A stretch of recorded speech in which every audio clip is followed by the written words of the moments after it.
오늘은 새로운 사람들이라는 제목으로 하나님 말씀 증거하겠습니다. 여러분, 복음은 새로운 것입니다. 복음, 굿뉴스의 뉴가 새롭다는 뜻이죠. 수화로 새롭다라는 말을 어떻게 표현하는지 아시나요? 이렇게 주먹을 쥐고 눈앞에서 손가락을 쫙 피는 겁니다. 무엇을 표현한 것 같으신가요? 같은가요? 네. 새로운 것을 보니까 눈이 번쩍 뜨이더라, 이런 의미죠. 그러니까 눈이 번쩍하는 겁니다. 왜요? 전에 본 적이 없는 새로운 것이기 때문에 그렇습니다. 예수님께서 산상수훈의 그 위대한 설교를 하신 후에 그 설교를 들은 사람들의 반응에 대해서 마태복음 7장 28절 29절 말씀은 이와 같이 표현하고 있는데요. 예수께서 이 말씀을 마치심에 무리들이 그의 가르치심에 놀라니 이는 그 가르치시는 것이 권위 있는 자와 같고 그들의 서기관들과 같지 아니하였다. 그러니까 듣는 사람들의 눈이 번쩍 뜨였다는 겁니다. 예수님 가르침은 달랐습니다. 다르고 새로웠던 이유는 뭔가요? 주님이 하셨기 때문입니다. 복음은 주님이 우리에게 행하신 일이기에 우리에게 새롭습니다. 이사야서 43장 18절 19절 말씀 우리 함께 봉독할까요? 시작. 너희는 이전 일을 기억하지 말며 옛날 일을 생각하지 말라. 보라, 내가 새 일을 행하리니 이제 나타낼 것이라. 너희가 그것을 알지 못하겠느냐? 반드시 내가 광야의 길을 사막의 강을 내리니. 아멘. 여러분, 복음은 우리에게 주님께서 행하여 주신 새 일, 아름다운 일인데 어떤 일인가요? 우리 주 예수 그리스도를 통하여 저와 여러분을 구원하시고 살려주신 생명의 귀한 소식인 줄 믿으시기 바랍니다. 우리 믿음을 갖고 주님을 믿고 따르는 사람들은 이와 같은 새 일을 경험한 사람들입니다. 그래서 주님을 믿는 사람들은 성경에 의하면 새 노래를 부릅니다. 주님의 구원, 생명에 살려주시는 은혜를 경험한 자들은, 복음, 아름다운 소식을 경험한 자들은 노래를 부르게 되어 있고요. 그런데 특별히 새 노래를 부르는 사람들이다 나와 있습니다. 시편 96편 1절 말씀 함께 봉독합니다. 시작. 새 노래로 여호와께 노래하라. 온 땅이여 여호와께 노래할지어다. 명령형입니다. 새 노래로 여호와께 노래하라. 그렇게 해야 합니다. 새 노래로 노래해야 합니다. 여러분, 새 노래로 노래하고 계신가요? 하나님께 새 노래로 노래하십니까? 새 노래가 뭘까? 노래방에서 매일 똑같은 레파토리로 노래 부르지 않고 매달 새롭게 새로운 신곡을 찾아서 공부해서 불러라, 그런 뜻이 결코 아닙니다. 지겨운 듯이 부르지 말라는 뜻입니다. 지겨운 듯이 하나님의 은혜를 대하지 말라는 것입니다. 그게 새 일을 경험한 사람들의 당연한 반응입니다. 놀라운 구원과 생명의 은혜를 경험했는데 어찌 가만히 있을 수가 있습니까? 가만히 있는 게 비정상 아닌가요? 나를 살려주셨어요. 죽을 뻔했던 나를 누가 살려줬어요. 내가 가만히 있을 수 있습니까? 가만히 있어서는 결코 견딜 수 없는 게 이게 우리에게 주신 주님의 생명을 구원하시는 은혜입니다. 지겨운 듯이 노래를 할 수가 없습니다. 날마다 주의 은혜가 새롭게 여겨지고 그래서 항상 감사하게 되는 게 믿음입니다. 예배에 나와서 찬양할 때 여러분 어떻게 찬양해야 될까요? 우리 마음에서 넘치며 찬양해야 합니다. 그렇다고 막 그냥 방방 춤을 추고 막 이렇게 막 그냥 뭐 손을 막 흔들면서 어떻게 해야 되고 하는 것은 아니죠. 그러나 우리가 우리 자신의 중심을 알잖아요. 예배 시간이, 찬양 시간이, 그러니까 일주일에 한 번만 새 노래를 부르는 날이 아니라 매일의 삶 속에서 날마다 쏟아지는 주의 은혜를 감사하며 감격의 새 노래를 부르는 겁니다. 신앙생활은 습관적으로 지겹게 하는 것이 결코 아니다라는 거지요. 그런데 날마다 주의 은혜가 새롭게 눈에 번쩍이도록 경험되어지며 맛보며 살아가는 게 신앙생활인데요. 저와 여러분은 어떻습니까? 그렇게 정말 살아가고 있습니까? 근데 이런 새 은혜를 맛보는 신앙생활을 하기 위해서 반드시 해야 되는 게 하나 있습니다. 말씀에 이렇게 나와 있는데요. 예레미야 애가서 3장 19절에서 23절 말씀인데 제가 앞부분을 좀 읽어드립니다. 내 고초와 재난 곧 쑥과 담즙을 기억하소서. 내 마음이 그것을 기억하고 내가 낙심이 되오나 이것을 내가 내 마음에 담아두었다니 그것이 오히려 나의 소망이 되었사옴은 함께 봉독합니다. 여호와의 인자와 긍휼이 무궁하심으로 우리가 진멸되지 아니함이니이다. 이것들이 아침마다 새로우니 주의 성실하심이 크시도소이다. 참 기가 막힌 것은요, 이 사람이 지금 잿더미 위에서 완전히 절딱 망한 가운데에서 이 시를 찬송을 올려드리고 있는 것입니다. 날마다 아침마다 주님의 은혜가 새롭습니다. 무엇이 새롭다는 겁니까? 하나님의 인자와 긍휼을, 하나님의 사랑은 영원하시다는 그 사실이 새롭다는 것을 이 사람은 기억했습니다.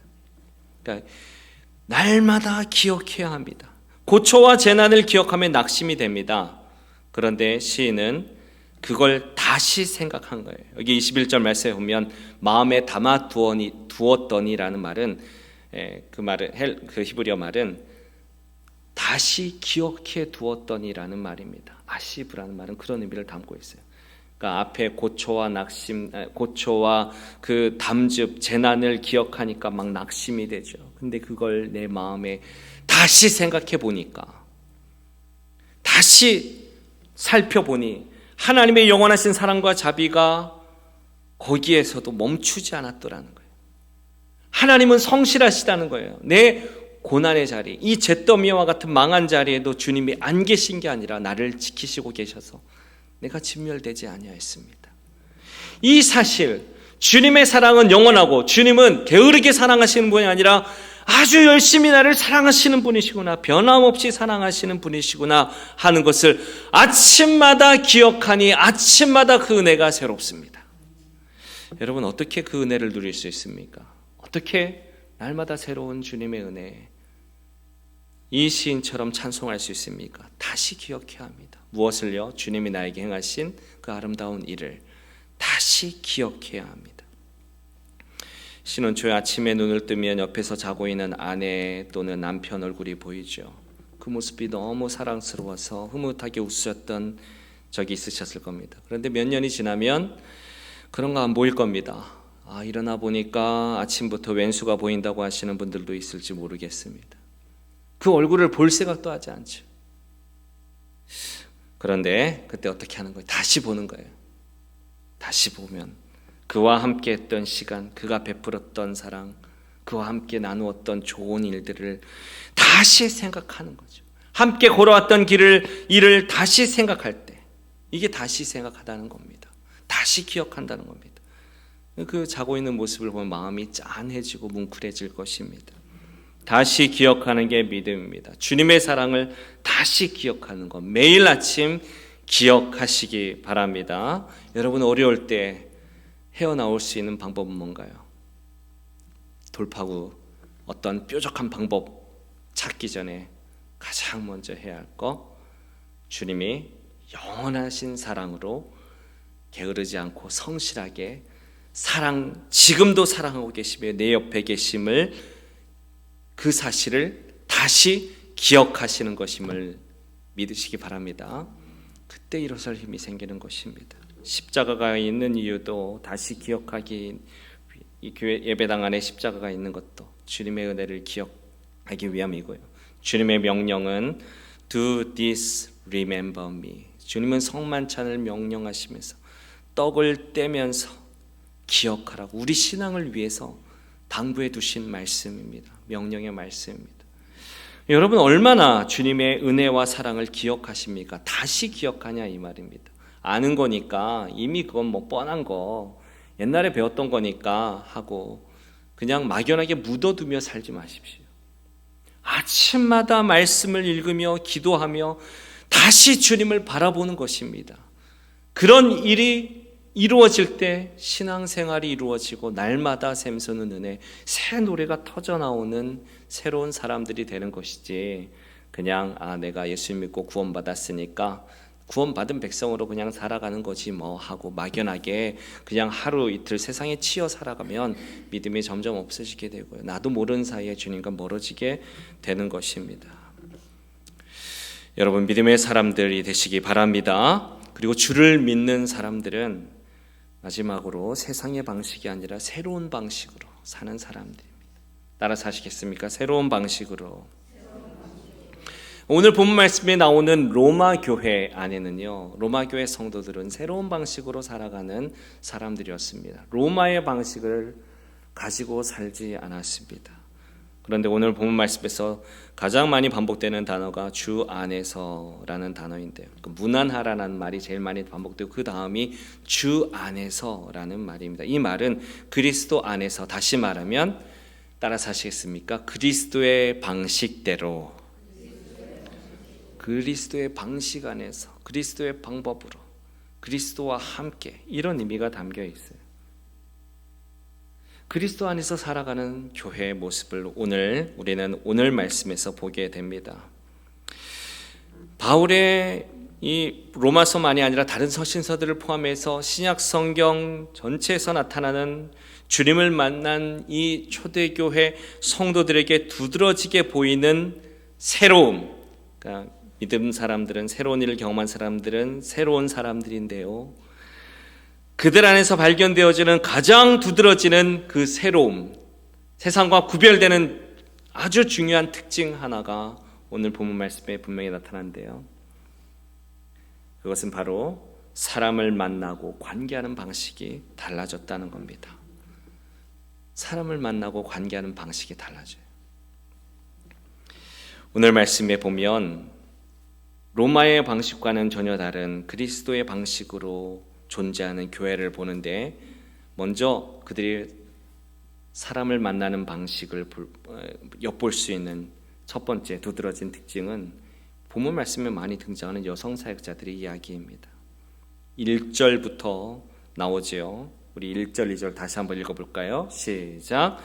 내가 겐그레아 교회의 일꾼으로 있는 우리 자매 베베를 너희에게 추천하노니 너희는 주 안에서 성도들의 합당한 예절로 그를 영접하고 무엇이든지 그에게 소용되는 바를 도와줄지니 이는 그가 여러 사람들과 나의 보호자가 되었습니다. 베베는 로마서의 전달자인데 여성입니다. 그런데 우리 자매 베베, 그리고 교회 일꾼이라 나와 있습니다. 일꾼을 표현하는 디아코노스라는 말은 신약 성경에서 전형적으로 사역자들에게 사용하는 말입니다. 오늘까지 어떤 교단에서는 여성 사역자 안수를 비성경적이라고 믿고 금하는 경우도 있는데요. 그건 명백하게 잘못된 성경 해석입니다. 디아코노스는 허드렛 일만 하는 사람이 아니었고요. 성경에 보면 그들은 가르치고 설교도 했습니다. 그리고 지금 바울이 베베를 로마에 있는 그 수많은 가정교회들에게 그 교회에 가서 그가 정성껏 쓴 이 로마서의 편지, 그러니까 당시 편지는 7m에서 한 9m까지 되는 파피루스 두루마리였는데요. 그거를 가지고 교회 앞에 가서 그것을 낭독하게 하고, 그리고 또 그 질문, 그 서신서에 대한 질문이 있으면 어떤 대답을 하게 하고 하는 그런 사역을 지금 이 베베에게 맡긴 것입니다. 그리고 그가 표현하기를 여러 사람과 나의 보호자였다. 그가 얼마나 바울이 신뢰하고 그를 의존했는지 볼 수 있는 부분입니다. 근데 이런 일들이 로마의 방식으로는 불가능합니다. 왜냐하면 베베는 여자였기 때문에 고대 사회와 문화에서는 여성이 가르치거나 뭔가를 하는 게 맞는 일이 아니거든요. 근데 이미 초대교회 안에서는 여성이 일어나서 사역을 하며 소중한 사역들을 감당하는 것으로 나오고 있는 것입니다. 본문 말씀에 나오는 26명의 이름들은 모두 가정교회 사역자, 우리로 치면 목자님들, 권찰님들이라고 할 수가 있습니다. 우리 목자, 권찰님들은 참 자부심이 생기지 않으세요? 나도 옛날이었으면 성경책에 이름이 기록되었겠구나. 근데 그 소그룹 가정교회의 사역자들을 문안한데요. 그 가운데 여성이 다수 포함되어 있습니다. 브리스가, 마리아, 유니아, 두르베나, 두르보사, 루포의 어머니, 율리아, 네레오의 자매, 아순그리도 집의 자매들. 많은 리더들이 여성들이었다라는 것. 그리고 로마서 16장 17절 말씀에는 이렇게 나와 있어요. 한번 같이 읽어볼까요? 7절 시작.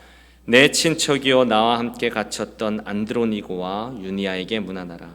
그들은 사도들에게 존중이 여겨지고 또한 나보다 먼저 그리스도 안에 있는 자들이라. 한국어 번역에는 이 사도들에게 존중이 여겨지고라고 나오지만 헬라어 번역을 그대로 옮기면 사도들 중에서도 존경받는 자들이다, 이런 뜻입니다.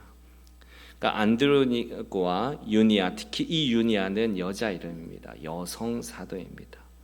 편견이 많았던 중세 이후 19세기 교회까지는 이게 불편해서 그 이름을 남자로 해석하거나 바꾸기도 하였는데요. 그런데 오늘 다시 번역 성경에서 명확하게 여성 사도로 인정하고 번역을 하고 오늘 대부분의 성경 연주자가 다 공통적으로 인정을 합니다.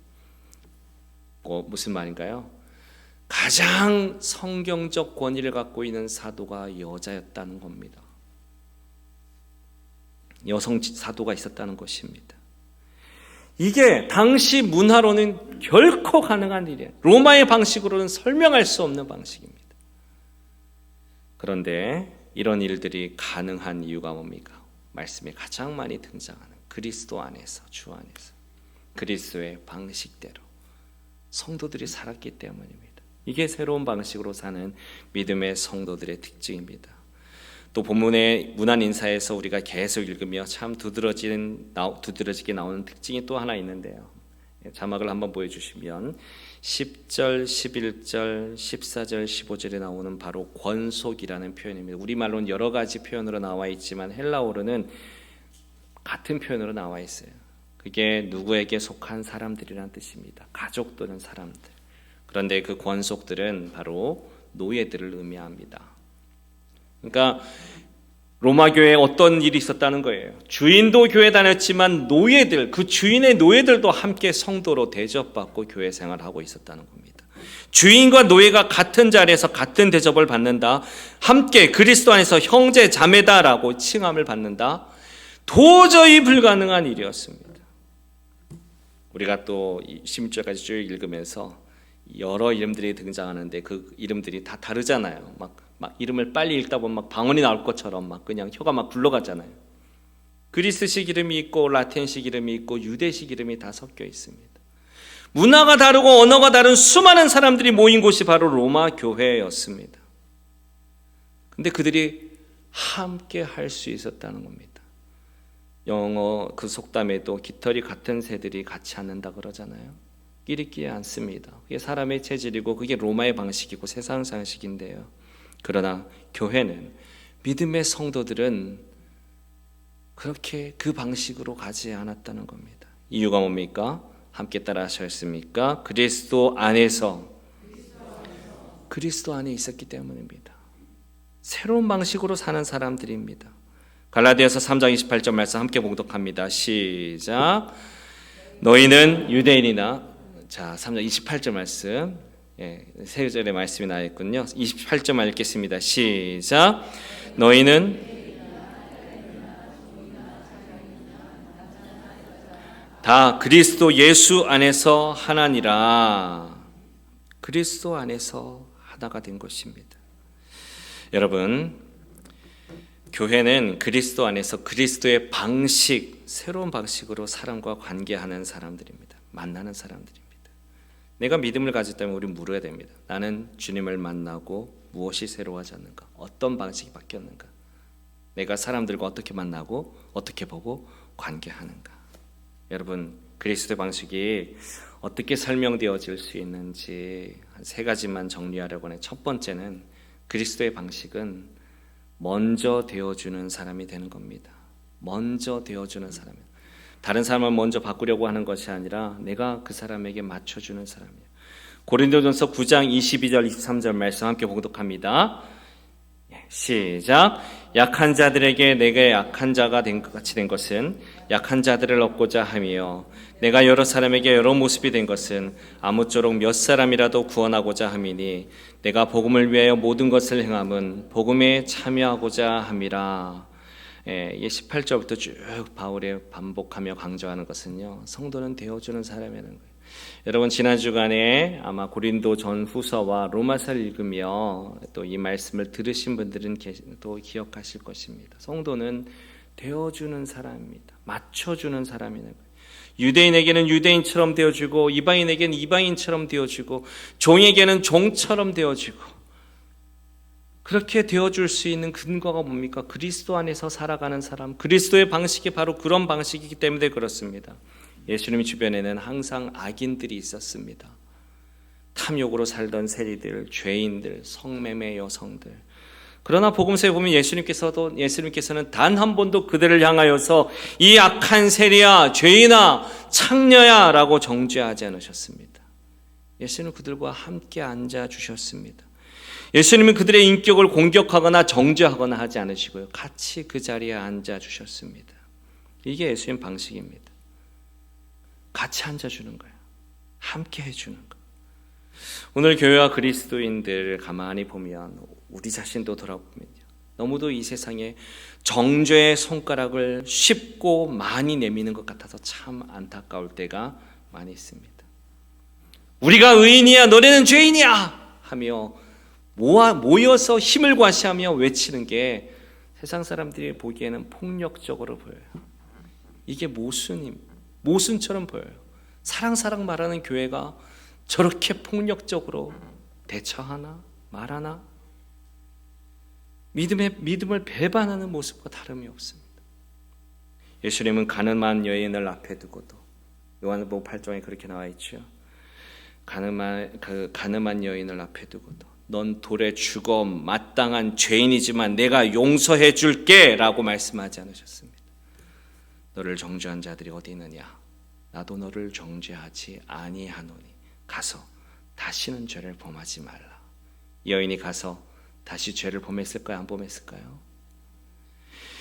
예수님의 이 사랑 앞에서 먼저 되어주시는 그 섬김과 사랑, 같이 앉아주시는 사랑 앞에서 진정으로 사람이 변하게 되는 것이죠. 이게 믿음의 선한 영향력이고, 믿음을 가진 사람들이 그리스도의 방식으로 살아나갈 때 나타나야 되는 세상의 변화입니다. 저와 여러분이 그렇게 쓰임받게 되기를 간절히 바랍니다. 그리고 또 말씀에 찾아보면 서로 조심하는 거예요. 그게 그리스도의 방식입니다. 바울은 고린도서 8장 9절 10절 말씀이 이와 같이 권면하는데요, 제가 읽어드립니다. 그런즉 너희의 자유가 믿음이 약한 자들에게 걸려 넘어지게 하는 것이 되지 않도록 어떻게 하라고요? 조심하라. 왜냐? 11절 말씀에 보면 너의 지식으로 그 믿음이 약한 자가 멸망하나니 그 사람이 누구냐? 그리스도께서 위하여 죽으신 형제라. 조심해야 될 이유는 뭐냐? 말과 행동을 조심하라는 거예요. 너는 다 이해할 수 있고 소화할 수 있고 안다고 해서 함부로 말하거나 함부로 행동하거나 하며 다른 사람에게 부담이 되거나 상처가 될 일이 아닌지를 살펴보라는 거예요. 조심하다라는 말은 블레포, 관심을 가지고 살펴보다, 관찰하다, 이런 의미를 담고 있습니다. 무슨 말이냐 하면 배려하는 거예요. 한번 같이 그 입장에 대해서 생각해 주는 거예요. 여러 모양으로 관찰해 보는 거예요. 이게 블레포입니다. 조심하라, 배려하라. 이유가 뭡니까? 주님이 대신하여 죽으신 형제 자매 아니냐고. 주님은 그를 살리시기 위해서 죽기까지 하셨는데 너는 그렇게 애써 주님이 살리신 그를 넘어져 다시 죽게 하려는 거냐? 조심하라. 저는 이제 교육학을 공부했는데요, 교육을 하다 보면 좀 학생들을 넘어지게 해야 할 때가 있어요. 일부러라도 넘어지게 해야 할 때가 있어요. 실패 교육이 중요합니다. 근데 정말 좋은 교사는 어떻게 하느냐? 쿠션을 많이 준비합니다. 어떻게 하게요? 넘어져도 안 다치게. 어떤 게 쿠션이 될까요? 위로와 격려의 말들, 사랑하는 진심, 그 진심이 어린 눈빛, 이게 쿠션이 됩니다. 그러면 그 마음으로 한 충고, 귀한 한마디는 생명을 살리기도 해요. 여러분, 배려하는 마음에서 그 쿠션이 준비가 됩니다. 오늘 교회와 성도들이 가져야 될 것, 첫 번째 무엇입니까? 먼저 되어주는 것, 두 번째 배려하는 마음, 그리고 마지막으로 다른 사람이 바뀌기보다 내가 먼저 바뀌는 것을 추구하는 거예요. 로마서 12장 2절 말씀 우리 함께 봉독합니다. 로마서 12장 2절 시작. 너희는 이 세대를 본받지 말고 오직 마음을 새롭게 함으로 변화를 받아 하나님의 선하시고 기뻐하시고 온전하신 뜻이 무엇인지 분별하도록 하라. 성경은 일관되게 너가 먼저 변해야 된단 말합니다. 이 명령은 무엇을 향합니까? 복음으로 말미암아 로마서 12장 2절 말씀, 이 세대를 본받지 말고 복음으로 말미암아 세상 방식을 취하지 말고 복음으로 너의 마음을 새롭게 함으로 뭘 받으라고요? 변화를 받아. 너가 변화라는 거예요. 한번 따라서 하시겠습니까? 내가 새로워지는 사람, 그게 믿음을 가진 사람들입니다. 이게 새로운 그리스도인들입니다. 내가 새로워지는 사람. 다른 사람이 새로워지기를 바라기보다 먼저 내가 새로워지는 사람. 연예인 차인표 씨가 주님을 만난 간증을 할 때요, 삶이 어떻게 바뀌던가. 처음에는 주님을 만나고 나서 삶이 달라지니까 과거에 만났던 수많은 술 친구들, 같이 놀러 다녔던 친구들과의 관계가 좀 소원해지는 게 어렵더라는 거예요. 그런데 시간이 흐르면서 어떻게 되었느냐, 주님을 만나고 주님이 원하시는 방식대로 살아가다 보니까 그렇게 크게 노력하지 않아도 자기 주변의 그 술 친구들이 자꾸 바뀌어가는 거예요. 그리고 자기 주변에 술 친구들로 가득하게 되는 게 아니라 함께 봉사하는 친구, 함께 기증하는 친구, 함께 좋은 일을 도모하는 친구들, 그런 일들을 기획하는 친구들이 가득 넘쳐나게 되었다는 거예요. 여러분, 이게 믿음을 가진 사람들의 삶에 일어나야 할 변화입니다. 여러분의 삶 속에는, 여러분의 삶의 주변에는 어떤 사람들로 가득해 있습니까? 같이 놀러가는 친구들로 정말 소중해요. 그러나 정말 내가 믿음으로 살아간다면 먼저 되어주고 배려하고 세상 방식이 아니라 그리스도의 방식으로 살아가기 시작한다면 반드시 그분들도 함께 사랑하고 섬기고 주의 선하신 아름다움으로 나아가게 되는 일들이 일어날 줄 믿습니다. 내 삶의 주변이 세상 쾌락으로 흥청망청 사라지는 그런 허망한 삶이 아니라 정말 가치 있고 아름다운 복음의 열매로 가득하게 될 줄 믿습니다. 우리 교회가, 우리 미주서부 장로 교회가 그런 교회가 되기를, 우리 성도님들이 그런 성도님들이 되시기를 예수님의 이름으로 축복합니다.